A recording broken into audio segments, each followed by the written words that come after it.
Hello, welcome. This is a tutorial or a short webinar of our math progression in Yucaipa-Calimesa Joint Unified School District. My name is Crystal Barnhart. I'm the math teacher on assignment here at the district office, and I work under the direction of Jamie Anderson, Director of Secondary Curriculum and Instruction, and I also oversee the Math CEMA group. What that group is 6th through 12th grade math teachers, and they meet to make decisions related to curriculum, piloting different materials. They create all of the tests that we administer in math classes, grades 6 through 12. It's an amazing group, very blessed, and so we are able to work together and make decisions together so that we support what students need, because who knows students best? The teachers that are working with them every day. So first thing I want to share with you is my contact information. So this is my contact information. Of course, because I oversee the Math CEMA group, all of your math teachers, grades 6 through 12, are part of that group or invited to be part of that group. So a lot of times they're going to have the same information that I do because they are part of the decision-making process, which is amazing. And Mr. Mead also, all of our administrators work with the CEMA group and with the director. It's a pretty good little system that we have set up to be able to make decisions so that we do the right thing for students in our district, and that also we support where students may struggle or students may need to advance. We can make those decisions together. In addition, we also want our students, when they get to YHS, to be super competitive when it comes time to apply for college. So we work in that 6 through 12 progression, and making sure that all of the stakeholders have a share and a voice in what's going on in those decisions. Alrighty. So the next thing I'm going to share with you is my PowerPoint here, and don't worry, it won't be death by PowerPoint. I'll go through it somewhat quickly because this is just a video explaining in case you're able to miss our live sessions. Again, you have my contact information, so you can email me anytime if you have a question about what you see here. Okay, so the first thing that I want to talk to you about would be our objectives and what this is going to cover really quick. The first thing is going to be what math courses do we offer in our district, and what curriculum is available. What is integrated math, because you might have heard that before. What are the A through G and graduation requirements? What is the math progression? What we mean by that is what courses will they take? What sequence will my student take in math? And that could be, all of our students are at different ability levels. So we want to make sure that we meet the students each year based on where they are. So if there's somebody who's, showing that they exceed standards, that we have something for them and we have a pathway for them. Or if it might be a student that might have been really strong in K-5 and might struggle a little bit in 6th grade, we just want to make sure we have supports built in so we can meet students where they are. And then what are some of the resources available for parents and students? Probably the most common question that I ask these days. And I have the most awesome resources to share with you so that when you're at home with your child and you're helping them with their homework, you can see how to do the math the way that your child or your student is learning in the classroom. I shared a story about my kindergartner who brought home a worksheet, and the way that it was asking him to do it was not how I was taught. And I know you can probably relate to that. Math is different now, but we're going to kind of talk about that really quick and talk about the benefits to how they're learning it now and what it's going to give them as they progress through the K-12 series. Common Core has had a lot of negative publicity, and a lot of that is just because when you're not in the classroom, you don't necessarily see the progression of how students are taught as a particular standard from start to finish. So if you're just looking at the final result of it and seeing what students are being expected to do with a particular problem, it might look a little bit daunting, but understanding that the key part of the Common Core math method, or teaching a student that way, is that students are able to apply the math. I remember sitting in algebra classes watching a teacher put a problem up on the board, and I would ask, how am I ever going to use this? And I know you can relate to that, right? this is teaching students with everything they learn how they're going to use that math. And I see with my first grader now and my sixth grader who've had exposure to Common Core, they have a much stronger number sense, and not just because I'm a math teacher, but they can do math in their head. They can solve problems a lot faster than I was able to because of the way that they're exposed to it. And so I really kind of liked this here, the Common Core with the cat about the aliens don't wear purple hats. So when you see that, it's funny. I will say that at any time though, if you have a question about how your child is learning the math, please reach out to the teacher, because a lot of times they can share with you, this is, how we broke it down or how we taught it. But I'm going to share with you some resources too, so that you can watch something really quick or find that information on your own so that you can help your student at home. Okay, so really quick, I'm going to kind of share with you why Common Core state standards came to be.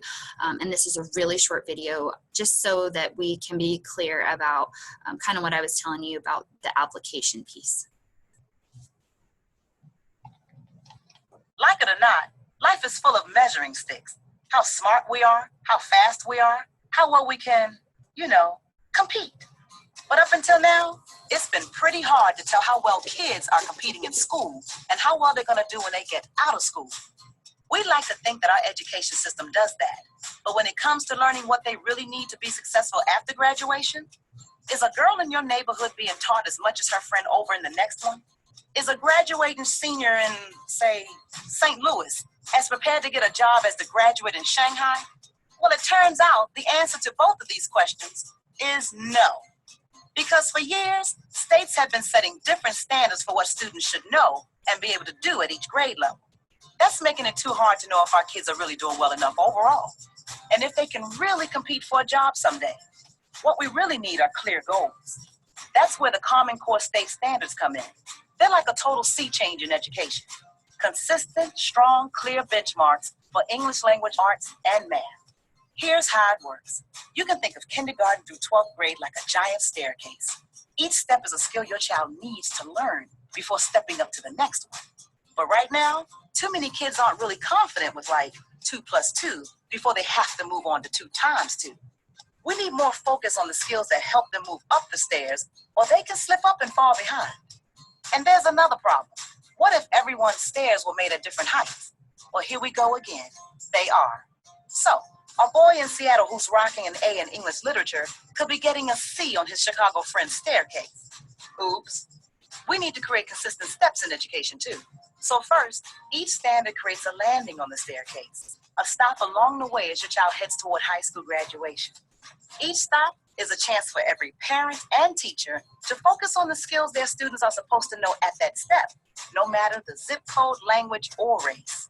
And more importantly, each standard makes sure all students are learning what they need to know to get to graduation and beyond. Because something like counting to 100 leads to understanding dollars and cents, which eventually leads to understanding how to manage a budget. Secondly, the standards are consistent from school to school, and they match up against international standards too. Now we know how we're doing compared to just about everyone. So even though local communities will still design their own curriculum, with the same rules, everybody can compete on the same kind of staircase. But standards aren't learning. That's why we need teachers, parents, and students to help make that happen. By working together to help kids meet these standards. The world's getting more and more competitive every day. But now, when our kids get to the top of their staircase, they can have way more options on where their life goes from there. Clear goals, confident, well-prepared students. That's the Common Core state standard. Okay, so as you can kind of see, it really just builds in those supports and checkpoints along the way. And man, I wish that I'd have gone through that way. Okay, so what math courses do we offer? We, K through 6, which it's just kindergarten, first grade, second grade, third grade, fourth grade, fifth grade. And those courses use the Engage New York curriculum.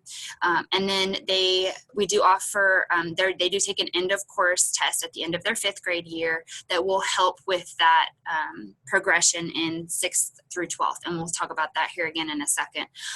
The ones here in bold where you see, let's see here if I can, right here, the ones that are bold, that's the Math 6, Math 7, Math 8. That's the typical progression. Those are students that are doing well, they're learning the standards, they are getting through their math classes, doing well, making low A, B, C, they're getting through. That's their typical pathway. Okay. We do also have an honors pathway right here, and that is for students that are exceeding those standards, both in their courses, whenever they take a district test, the end of course test, they could possibly go into that pathway. Again, it's just meeting students where they are. We are also in the process. We do have built-in supports at site levels right now. I know there are courses offered at all of the middle schools for students that might be struggling in math, and they use the 10 marks or different programs like that just to kind of help students to be able to demonstrate proficiency in grade level standards. We are still working to continually improve and revise that each year. So we're looking to continue to support kids that might struggle, and that's what we're working on right now. Also, when they use those 6th through 8th grade teachers use the Go Math curriculum. What's awesome about that curriculum, it's an integrated approach. So for the high school, what they adopted is it's seamless through 6th grade through 12th grade, because it's the same publisher and it just kind of moves them through very seamlessly.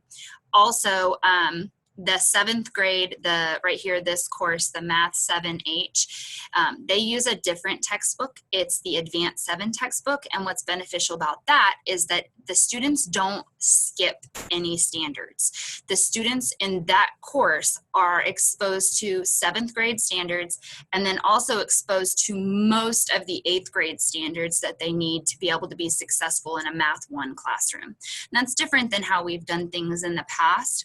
I know a lot of parents are probably used to maybe skipping 6th grade and going straight into 7th grade and things like that. But we've noticed by the time they get to us at the high school that there's huge holes in their learning, no matter how smart that student might be in math. So this way, it's going to make sure that we don't skip standards, that we go more in depth and have more of that application piece in those courses, so that by the time students get to the high school, they can still progress and get to calculus by their senior year, but they don't have holes in their math.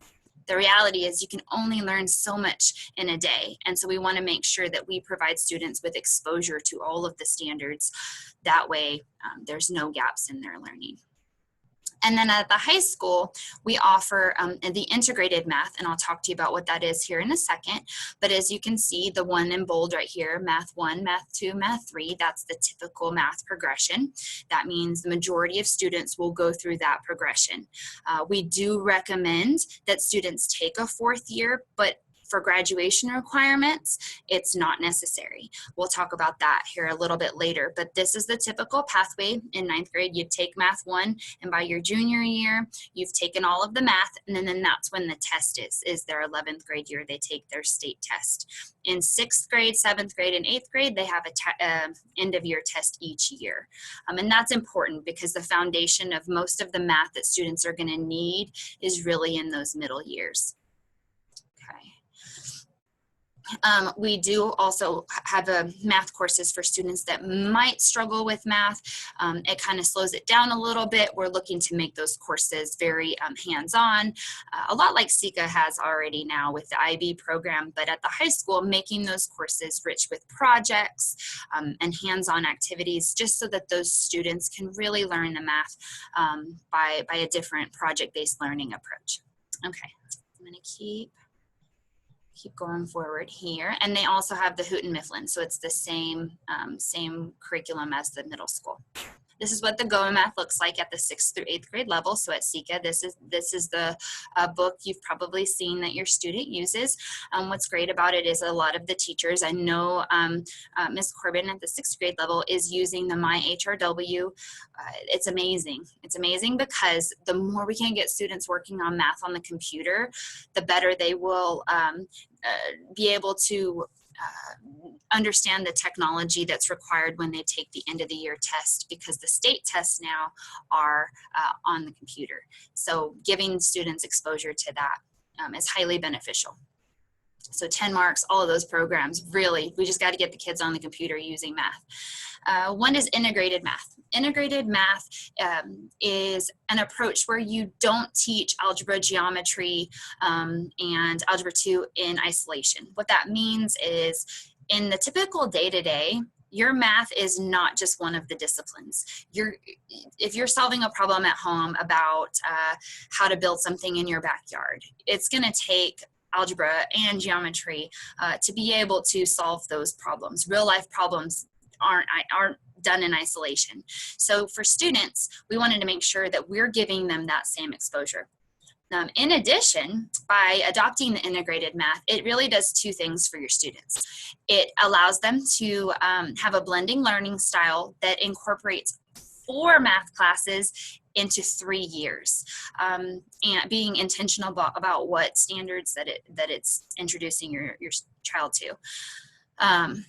In addition, the state test is done in an integrated way as well. The state test used to be the old CST. It would teach each standard step separately. So you would have a question. Can you solve that problem? Okay, you know how to do that standard. Now it takes 2 or more standards and fuses them together, and your child has to be able to problem solve that type of a question. And so by taking the integrated approach through 6th grade through Math 3, it's highly beneficial because your student will be prepared because that's how they're doing it in their classroom. In addition, the integrated approach is also more ideal when applying for college, so it makes your child more competitive. And of course, here in Yucaipa, we want to set our students up to be competitive when it comes time to apply for college. All right, and this kind of just shows you your student, instead of just taking algebra, geometry, algebra 2, which was the way we probably, and most of you probably took math, they're able to have algebra, geometry, algebra 2, and statistics. So it really gives them that exposure to all of those things, and all of those standards are taught or tested on the state test as well. So we want to make sure that, hey, by doing it this way, it really is the best approach. This is the breakdown of the integrated classes, just so you can kind of see which or how it's covered compared to how we took our math courses. So for Math 1, due to the fact that there are so many algebra standards now, Algebra 1 has shifted down.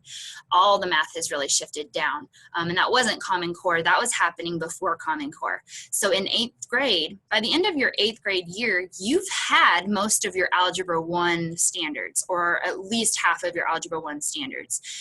And if you were to then go to 9th grade and take Algebra 1, it didn't really make a lot of sense because you're in essence repeating many of the standards that you've already been taught in 8th grade. So instead of taking a step back by using the integrated math approach, you're now able to take 4 units of Algebra 1 and you're done, okay? So by the first semester, you're done with Algebra 1 in a semester versus a year. Then if that's followed up by a unit of statistics, a unit of Algebra 2, and then it throws you into the geometry. So the last 3 units of Math 1 are geometry.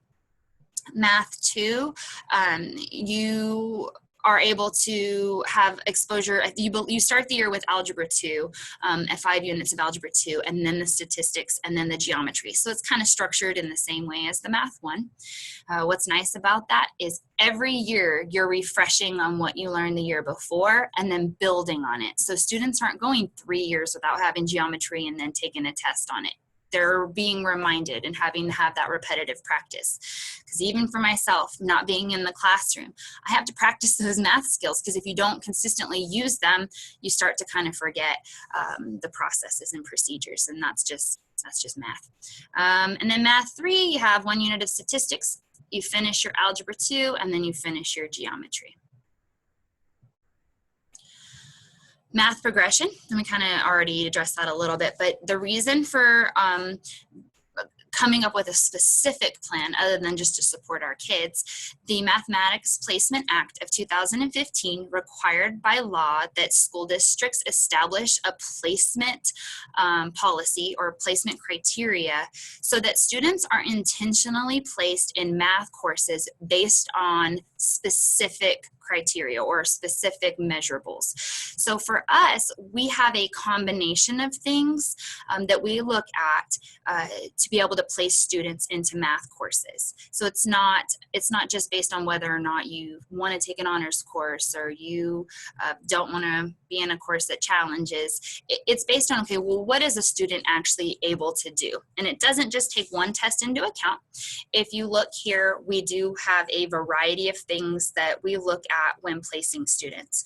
And in our policy, which is the link below right here, you can honestly, if you're not even clicking on the link, if you just type in mathematics placement criteria or policy and then YCJUSD, this web link will come up. It's our board adopted placement criteria. So the superintendent shall work with district teachers, counselors, and administrators, and the representatives of feeder schools. So now that's saying that all admin, counselors, teachers, so for elementary kids that are joining, it's bridging those gaps between 5th grade and 6th grade as well. We'll come up with consistent protocols for placing students in math courses offered at the district high schools. Such placement protocols will take into account, but it's not limited to, so there are other factors that could influence interim and summative assessments. We have those in our district. They're right here where you see, let's see here. Right here where you see the common formative assessments. Oops. I'm getting ahead of myself here. Right here where it says, I think it's easier if I draw. The common formative assessments, what those are, teachers at the CEMA group make tests throughout the year that every teacher in that grade level gives that test, and then they look at the data and they say, okay, hey, how did you do that? How are your students demonstrating proficiency in this standard? What was your method of teaching them? So that we can come up and share and collaborate with best practices for supporting our kids. So it really makes the teachers across the grade levels and at sites more collaborative. Our teachers at CECA and Mesa View and Parkview work together and collaborate together. And in addition, they also work with the high school. So we have a 6th through 12th grade collaboration happening where they're able to say, hey, like, how are you teaching this? Because by the time they get to me in Math 1, they're really struggling with this. Is there something you can do here to kind of build in that extra support?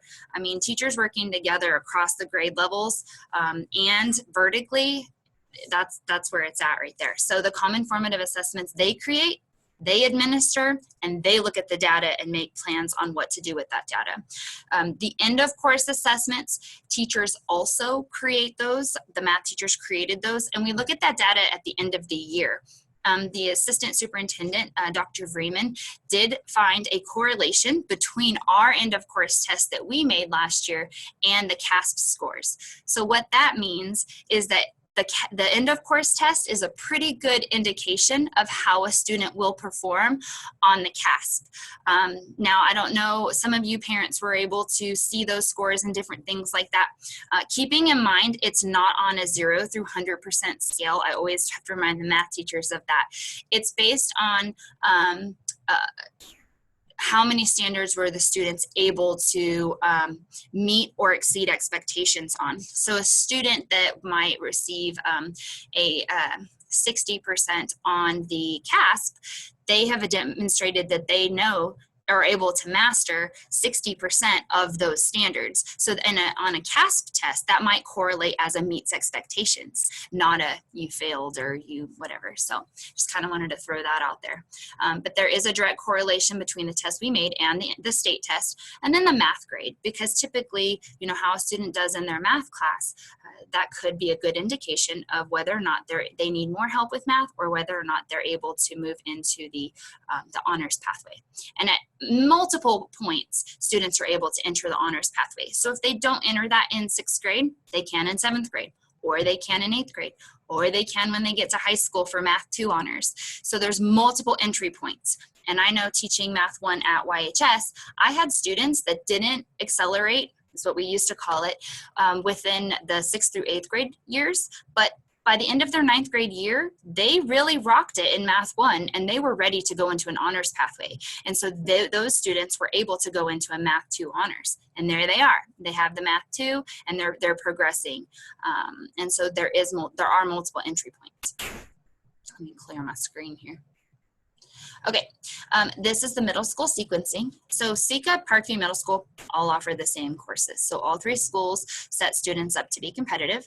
Math 6 or 6 honors. Again, a kid can take Math 6 and then move into Math 7 honors. And there are each grade, depending on where your student is, because let's face it, kids mature different, or they might have a teacher that they really learn well under, and they're ready to to move forward. Or maybe they decide this year they like math now, because we know teenagers, and then they can kind of move into that pathway.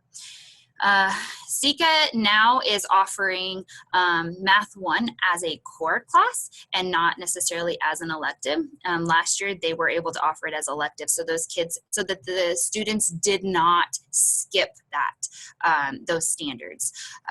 We want to make sure that students are able to have exposure to all of the standards, just so that there's no holes when they get to YHS. So last year we had it as an elective, so they did have both courses. This year they have Math 1 as a course, but Ms. Clough and I are working to make sure that students have access to all of those 8th grade standards within the myhrw.com before the state test. So we're working together to make sure that happens. And thanks to Mr. Mead and Ms. Clough, because they're awesome. They've partnered with me just to make sure that we have those Math 1 kids right now at CECA having practice with the 8th grade standards, because their state test will test them on 8th grade and not on Math 1. So just to kind of clarify that. And when they get to the high school, as you can see here, you have Math 1, Math 2, Math 3, and then pre-cal or stats. Again, you only need 3 years of math. So when you get to the high school, it's not required that you take 4 years of math, but if you want your child to remain competitive, colleges do look and see things like, did they take 4 years when they only needed 3? Those are the types of things. Did they take more sciences than they needed? You know, what courses did they take beyond what they were required? And so even this college prep pathway, the Math 1, 2, 3, that is most students will go that pathway. There is nothing wrong with taking that pathway, especially if your student takes pre-cal or stats their senior year when they're not required to. And then again, if they even did this pathway, they take the AP stats class and then take the AP test at the end of the year. Guess what? They can, if they pass that test, they get college credit for that course. Lots of awesome things like that are available at YHS. Honors pathway here, this Math 1 honors is technically not an honors course because it's taken at the 8th grade level. So this course right here is 8th grade. And I'm not really drawing that very well. But that's the 8th grade course. So it's just Math 1. It'll show up on their middle school transcript. So that's 8th grade. This one will be their 9th grade course. And then 10th grade, they could take one of these courses. Typically, they'll take pre-cal and then go into statistics. However, like I said, AP stats. Mr. Calbreth does an awesome job with that course, and so a lot of his kids are able to get college credit at the end of the year. Anyhow, same thing with calculus. The AP test exists for those courses. If your child starts Math 1 at YHS and demonstrates that they are rocking it out and they want to challenge and enter the honors pathway, they can join right here their 10th grade year. And so that's completely acceptable. Again, multiple entry points. We wanted just to make sure that we meet kids where they are. And I think that the way that we have it structured now, we're able to do that. What does my student need to graduate, and A through G graduation requirements? The counselors at YHS, the best of the best, man. Our counselors in our district, middle school, elementary, high school, they are awesome. And so they will make sure that your students are scheduled and in the courses that they need to be in. I'm gonna skip that one just so I can keep it going. So the A through G requirements and graduation requirements. So there's two different requirements that students need to qualify for. One is for our diploma to meet graduation requirements, and then the other is A through G requirements. What that is specifically is that our students are able to apply for UC or Cal State enrollment. So the UC Cal State system say, hey, we need kids to be able to take these courses in order to be eligible to enroll in one of our colleges. So you've probably heard that a lot. So when we're talking about A through G or graduation requirements, our graduation requirements a lot of times will satisfy the A through G requirements. There are a couple exceptions. For example, physical education, PE. We require it because Ed Code requires that students take PE. So the 2 years are required to meet Ed Code. However, the UCs, they already know that you're taking PE per Ed Code, so they don't require it as an A through G. We do require 4 years of English, but the UC system also requires that. So it's like 2 birds, 1 stone kind of thing. 3 years of math are required. If your child takes Math 1 at the 8th grade level, or that does not count as their 3 years of math. You have to physically take 3 years of math on a YHS campus. And one of those, whether you take it in 8th grade or 9th grade, it has to be Math 1. Math 1 is the foundation of all math. But they do look to see, are you taking the integrated math, which we offer that to our students, and are they taking 4 years when they only were required to take 3? Social studies, 3 years required. For A through G, you only need 2 years. For science, 2 years of science, 1 physical science, and 1 year of life science. Same here for the University of California or Cal State University. To meet A through G requirements, you have to take 2 years of science. Right now with NGSS, we're not sure if the UCs are going to change that to 3 years. So we keep watching that to see what's going to happen. But as of right now, it's still 2 years. So our graduation requirements are 2 years.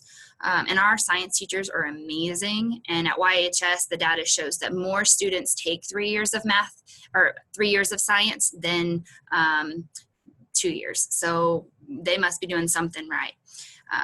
And then world language fine arts, you need for graduation. This one's a little bit lower for graduation than it is for college. For graduation requirements, you just need 1 year of either a foreign language or fine arts. But if your student is going to college or wants to go to college, it is required that your child takes 2 years of the same language, so 2 years of foreign language of the same language. If that's taken in the middle school, I know some of the, I think CECA offers Spanish, and so students are able to take a test and things of that nature to satisfy one of the requirements. There's different things that can kind of work there, so you can ask your counselors about those specific situations, but you need 2 years of the same language. Can you take 2 different languages? Absolutely, but you just have to have 2 of the same, so you would just take more beyond that. And we offer a lot of languages at the high school, and more have been added since Mr. Kirkland joined our team. So, and then also you need 1 year of fine arts. YHS has the best elective teachers and art teachers. So you can, that could be art or dance or theater. You can just talk with the counselor specifically about what those courses are. And then the electives, we require 75 credits for graduation. It's really easy for students to get their electives, and you'll find that those ones, because there's so much offered at YHS, it's easy for them to satisfy those requirements.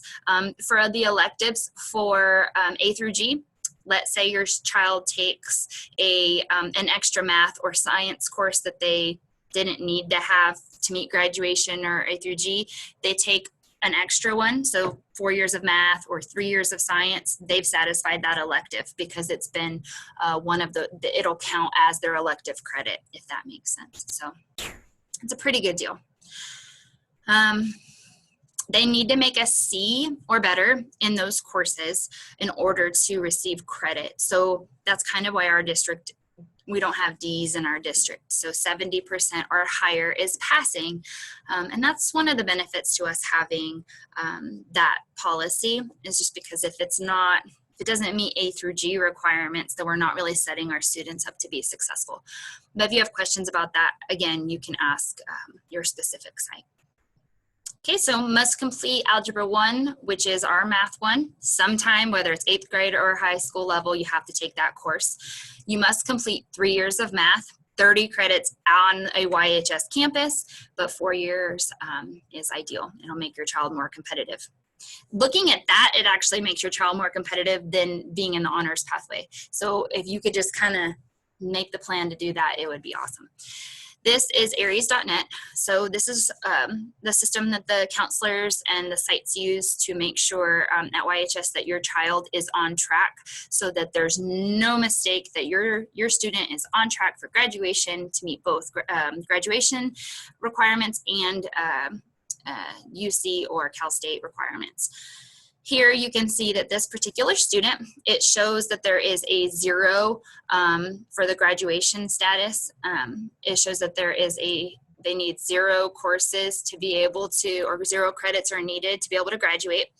This particular student, name is blocked out, is a senior, and they are currently enrolled this semester, as of yesterday is when I pulled this data, in the courses that they need to be able to graduate. So assuming that this student pulls a C or better in the courses that they're enrolled in right now, the English and the social studies course, then they will be able to graduate.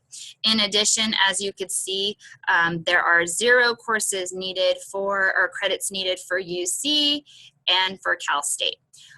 This requirement right here, where it says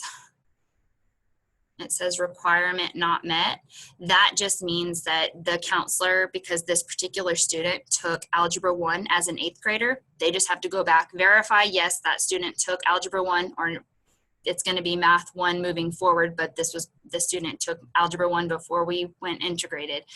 They're able to meet that requirement, so they're good to go. This is really nice because it's a program that allows to make sure that no students have any gaps. I'm going to kind of move forward through these. These are just the different pathways. We do have a graduation pathway at YHS, which these slides were taken from Mr. Kirkland at YHS. This is a graduation pathway for students that they're just going to graduate. Maybe they're going to into a trade school, or they're going into the military, and maybe math, they're not going to become an engineer, and that's not what they're going to do. Maybe they're going to, do something else. They can take this pathway, and it satisfies all the requirement. But as you can see, they still can get to Math 3 just by taking that extra course, 4 years instead of 3. Okay, here are the websites that are amazing. So really quick, Khan Academy. You can go into Khan Academy and pretty much find anything. So let's say your child is in 7th grade and you're at home and you're trying to help them with one of their homework problems. Every page or every lesson in your student's math book has the standards. So you can pull it up that way, or you can do it by topic. So if you can see, it says practice for your next test. This has 16 exercises just about negative numbers. So adding and subtracting negative numbers.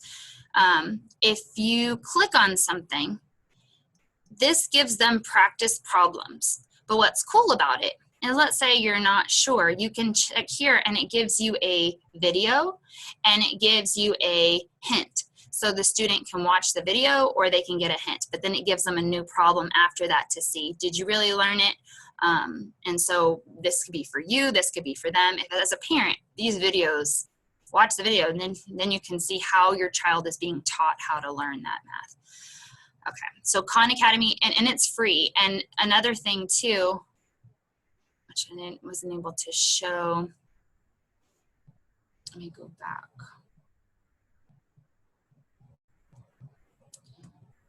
There is a profile here.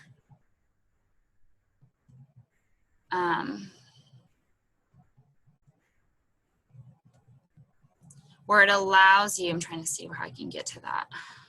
Once you create an account, it allows you to go into like a profile. So your profile will show what you've mastered.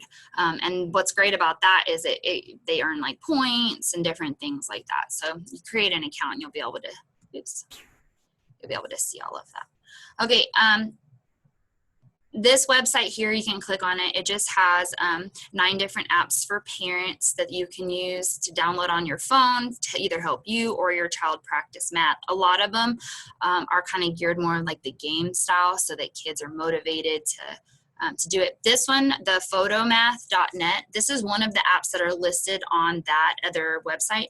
You can take a picture of a math problem and it will solve it for you step by step. Again, this is highly beneficial because then you can send it to somebody and it will share that information. Super, super cool app. Nowadays, there's an app for everything. So this is a really cool app that I wanted to share with you. And then this is another website here that has 25 apps that are really good for students and for parents. I was able to check out a lot of these, and so all of these links will be provided, and you can also pause this video and download Geometry Pad, Algebra Touch, Pick a Math, Steep C Dual, and it tells you what grade level and all of that, and I was able to check out most of those. In addition, this slide here, which you can freeze it or you can print this, these are different resources that you have available to you as a parent as well. Again, if you have any questions, you have my contact information. Thank you for watching. Hopefully it went quick for you. If you have any questions, like I said, we're very blessed to be in Yucaipa. We have the best administrators, the best counselors, the best directors, and teachers. I can't say enough about the teachers. They are amazing leaders and they are passionate about students. And that's probably the best part about working with them and doing what I do is I can support them in the classroom. And I also want to thank Mr. Mead for asking me to host this for you parents. And if this was something that worked well for you, if you could please let him know and remind or send an email and let him know. There will also be a link shared with a survey, and you can tell us how we can best support you, because I know sometimes my kids are at CECA too. Getting to the site is half the battle to work with your schedules. And so we want to make sure that we support parents and that we're offering information that's valuable and useful. So let us know how we're doing, please, because we will read that feedback and we will make adjustments. So thank you, Mr. Mead, for the opportunity. Thank you to Jamie Anderson, the Director of Secondary Curriculum, for always supporting us in these endeavors, and for Mark Pearson for bringing this awesome Zoom website to us so that we can have a platform to reach parents on their phone or their computers. And again, if you have any questions, please let me know. And that will be the end of our presentation today. Have a great day.